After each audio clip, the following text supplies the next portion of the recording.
Alors, Listen, bon, pour ceux qui te découvrent aujourd'hui, Lion Mindset, qui est Lilson d'Assise? Alors, bonsoir à tout le monde. J'espère que vous allez bien. J'espère que le mindset est à point parce que ça va aller très vite. Yes. Bonsoir, bonsoir Valère, bonsoir à tout le monde. Bon, pour ceux qui me découvrent pour la première fois, je suis Dacize Lilson. C'est sur ce nom que je suis le plus connue. Je suis entrepreneur e-commerce. Je suis maman. Euh, je me définis tout simplement comme une personne qui a décidé d'arrêter de se plaindre et de poser des actions concrètes pour avoir ce qu'elle veut en fait. Voilà. Ok, c'est très succinct. Tu fais ta modeste, mais bon, on va aller chercher ce que l'on cherche. Ok. Ok. Hmm. Bon, Lilson, tu as écrit un livre puissant, puissant, millionnaire grâce au e-commerce. Bon, moi, tu sais, moi, j'aime aller fouiller, hein. Donc, moi, ma question est celle de savoir s'il y a beaucoup de gourous, beaucoup de gens qui parlent d'argent sur Internet. Toi, tu as juste écrit un livre. Bon, est-ce que Lilson est millionnaire? Bon, tu as parlé de modestie tout à l'heure. Je pense que écrire quand même un livre avec un titre comme celui-là, c'est oser, c'est s'affirmer. Ça dit déjà tout. Le titre le dit déjà, millionnaire grâce au e-commerce. Millionnaire, oui, je le suis et ça depuis très longtemps, très jeune, parce que j'ai touché mon premier million quand j'avais l'âge de 17 ans. Hein. Notez en commentaire, Lilson a touché son premier million quand elle avait 17 ans. Donc, les gens qui sont là, ils nous chauffent la tête que oh, quand on est étudiant, oh, premier million à 17 ans. Toi, tu as touché ton premier million à quel âge? Dis en commentaire aussi. Ah oui, oui, oui. Ouais. Donc, premier million à 17 ans, ça c'est parce que je me suis lancée dans les affaires très, très jeune et avec la niaque, l'enthousiasme et surtout la volonté de réussir et d'obtenir de gros résultats très jeune. J'ai bousculé, j'ai fait, je pense que le live qu'on a fait l'année dernière, pendant ce live, j'ai un peu expliqué ce que j'avais fait et tout. Donc, c'est tout ça qui m'a permis de gagner de l'argent très tôt. Et lorsque j'ai découvert le e-commerce, c'est encore allé plus vite, plus vite. Donc, le e-commerce a juste contribué à accélérer les choses et j'ai décidé juste de partager cela à travers ce livre parce que je me suis rendu compte que les, les, les, les, les, les textes que je produisais en ligne, les vidéos, n'étaient pas suffisants pour garder un meilleur héritage. Donc, il fallait bien laisser quelque chose de beaucoup plus pertinent, de lourd, quoi, comme celui-ci, comme millionnaire grâce au e-commerce, que les générations pourront découvrir au fur et à mesure, quoi. Yes. Et moi, il y a une question qui me vient à l'esprit tout de suite comme ça, c'est quoi les étapes que toi tu as suivies personnellement, pas ce que tu as lu dans un livre, c'est que toi tu as les étapes que tu as suivies pour arriver à ton premier million. La première chose, c'est l'humilité d'apprendre. Euh, En fait, j'ai constaté que beaucoup de personnes n'obtiennent pas ce qu'elles veulent parce qu'elles ont honte d'apprendre des cadets. Alors, moi, j'ai toujours considéré tout le monde comme une personne qui peut m'apporter quelque chose. La première chose a été l'humilité d'apprendre, quelle que soit la personne que j'ai en face de moi. Si tu peux m'aider à aller quelque part, allez, on se met ensemble, on travaille et de façon commune, on évolue pour obtenir ce qu'on veut. Et ensuite, la deuxième chose a été la volonté. Parce que quand on dit souvent qui veut peut, C'est quand vrai. tu veux vraiment quelque chose, quand le désir est vraiment ardent, je pense que j'énumère ça dans le livre. La première chose, c'est le désir, la volonté. How bad do you want it? Comme les Américains disent. Voilà, how bad do you want it? Alors, quand tu sais ce que tu veux, alors tu es prêt à faire ce qu'il faut pour y arriver. Tu es prêt à donner le meilleur de toi. Et moi, j'aime dire, tant que ce que tu fais de façon légale t'apporte de l'argent, you're ready. You're ready. Je pense que après ça, il y a juste la persévérance. C'est vrai que le chemin est bourré d'embûches, mais quand tu sais ce que tu veux, la volonté est assez forte, ton pourquoi est assez puissant, la persévérance va aller. Tombe 7 fois, relève-toi 8 fois à chaque fois. Et c'est de cette façon qu'on évolue, quoi. Parce que même toutes les personnes qui sont millionnaires, qui sont ultra riches aujourd'hui, sont des personnes qui échouent tous les jours dans le secret. Mais les autres à côté sont juste là à dire, je veux être comme celui-là, mais est-ce que tu es prêt à essuyer tous ces échecs? Est-ce que tu es prêt à traverser ce qu'il traverse tous les jours pour être dans cette grosse voiture, dans cette grosse maison, dans ce gros business? Are you ready? C'est la question que moi je veux toujours poser aux jeunes qui disent, je veux être comme toi, je veux être comme toi. Est-ce que tu es prêt à porter mon sac? C'est ça la question. Voilà. Donc, après ça, je pense que le reste suit. Ouais, et là, tu as parlé uniquement du volet mindset. Voilà. Et tu as parlé du côté invisible. Et de manière pratique, parce que moi, je suis quelqu'un de pragmatique, sur le terrain, comment tu te comportes? Quand tu as le mindset et tout, comment tu te comportes au quotidien sur le terrain pour justement arriver à toucher ton premier million? Parce que moi, je me souviens, il y a quelques années, quand même, millionnaire, c'est... Voilà, quoi.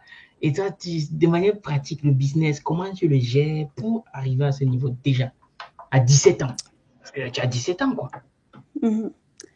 Là, je veux dire que je prends beaucoup de gros risques.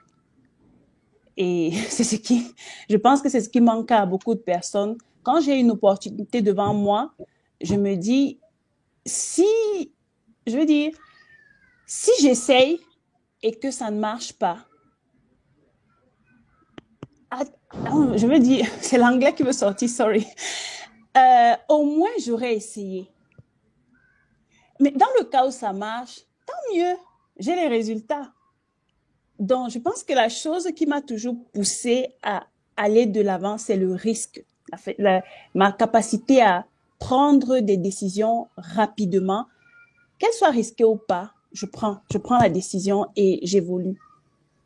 Je pense que c'est d'ailleurs pour ça que les gens autour de moi ont commencé à m'appeler la lionne, parce que le temps que tu prends pour réfléchir, je suis déjà partie, j'ai déjà testé. J'ai déjà testé. Donc, c'est ça, en fait, qui m'a toujours démarqué. Quand vous êtes en train de réfléchir, ça donne ou ça ne donne pas. Non, je teste d'abord. Je teste d'abord. Parce que le temps que tu paies là, il y a des gens qui vont gagner l'argent avec ça. Donc, vaut mieux essayer. Si ça marche, tant mieux. Si ça ne marche pas, tu tires des leçons, parce que pour moi, en réalité, l'échec n'existe vraiment pas. Il n'y a que des expériences. Le mindset d'Elion. Franchement, vous voulez voir ça sur YouTube, elle va vous soulever, elle va vous tourner le cerveau. Et est-ce que selon toi, il y a des idées millionnaires, des idées qui sont plus susceptibles, ou des business qui sont susceptibles de rendre quelqu'un millionnaire plus rapidement que d'autres? Là, je vais vous dire un gros non. Peut-être je vais décevoir beaucoup de personnes. Il n'y a pas d'idée super, il n'y a pas d'idée, comment on dit ça, d'idée millionnaire, il n'y a pas d'idée qui rende riche comme ça du jour au lendemain. La seule chose qui va vous garantir la richesse ou le succès, c'est l'action. C'est l'action. Parce que même si tu as la meilleure idée qui existe au monde, tant que tu n'as pas essayé. Je prends l'exemple sur les gars qui ont créé Instagram. Après combien de temps ils ont vendu leur plateforme? Bon, s'ils passaient le temps à dire, j'ai la meilleure idée d'écrire business plan. Ils n'essayent jamais. Et personne ne vient jamais lui dire, non, tu dois améliorer à tel niveau, comme ça a été le cas. Tu dois améliorer à tel niveau. Mais tant que tu restes dans ton cocon, ma personne, c'est foiré. C'est foiré. Donc, je pense que la chose qui te rendra millionnaire ou riche, c'est l'action. Derrière l'action, il y a des améliorations, il y a des challenges et il y a de l'argent. Notez ceci, derrière l'action, il y a des améliorations. Un, des challenges. Deux, et de l'argent. Donc, il faut noter ça en commentaire pour que ça reste gravé dans votre tibia. Ça doit rester. Parce que le succès, c'est un peu comme la partie visible de l'iceberg. Quand tu regardes la partie visible, quand tu regardes le schéma de l'iceberg, sous l'eau, là, qu'est-ce que tu vois? Mais c'est 80% de la l'iceberg, en pagaille. fait. Mais ouais, tout à fait. Donc, il faut que les voilà. gars notent ça. Il faut noter les filles. Les gars surtout. notés. Ok. Et comment tu te sens? Comment tu te sens lorsque, entre tes mains, tu as ton premier million? Tu te sens comment? J'ai juste un sentiment, je vais dire, un sentiment d'accomplissement et non de satisfaction. D'accord. Le sentiment d'accomplissement, tout simplement pour dire que je sens que j'ai pu atteindre quelque chose et je me sens quand même assez différente parce que à cet âge, c'est difficile de voir des jeunes qui ont ce genre de réalisation et pas de satisfaction parce que j'ai toujours visé avoir beaucoup plus. Donc, ce que j'ai eu m'a juste permis de savoir que yes, I can do it and I can do more. Tu vois. Et à partir de là, je me suis dit, si j'ai pu faire ceci, je peux multiplier, je peux tripler et au fur et à mesure. Mais d'où est-ce que tu sors ce mindset? Parce que tu es dans un environnement où, en général, les femmes, ce qui les intéresse en général, hein, c'est de se marier, de faire des enfants. Et toi, tu viens là comme ça, bam, tu te dis, ok, moi, je vais faire des millions et tout. Ce mindset-là, tu le cultives comment? D'où tu le tires? Bon, je vais ici saluer mes parents parce que j'ai quand même grandi dans une famille où mes parents me challengeaient, en fait, nous challengeaient beaucoup. Et moi, particulièrement parce que mon père ne m'a jamais considérée comme une fille. Hein. Donc, il m'a toujours dit, pour moi, tu es un homme. Donc, la formation que je te donne, c'est un homme. Donc, du coup, quand il fallait faire des activités, il nous poussait toujours à faire quelque chose pour gagner de l'argent. Et il nous a beaucoup formés à l'éducation financière, comment gérer son argent, comment épargner, comment. Donc, du coup, et il y a une chose qu'il nous dit toujours, mon argent, c'est pas votre argent. Donc, chacun cherche son argent. Chacun cherche son argent. Et ça m'a beaucoup forgé. Ça m'a beaucoup forgé. Et il nous a toujours dit, vous pouvez faire plus que moi. Vous pouvez avoir plus que ce que j'ai. C'est vrai que c'est pas comme s'il a tout l'or du monde, mais il parvient à nourrir ses enfants, envoyer ses enfants à l'école et tout ça. Mais il nous dit, en fait, à cette époque-là, il nous disait, ce que tu aimes aujourd'hui, demain, ce sera démodé, ce sera vulgaire. Donc, pense à quelque chose de meilleur que ce que tu es en train de voir aujourd'hui. Donc, et avec cet environnement, avec ces paroles que je recevais tout le temps, ça m'a poussé à croire que c'est possible, en fait. Même si je ne viens pas d'une famille ultra riche, mais c'est possible de faire mieux. D'accord, ok.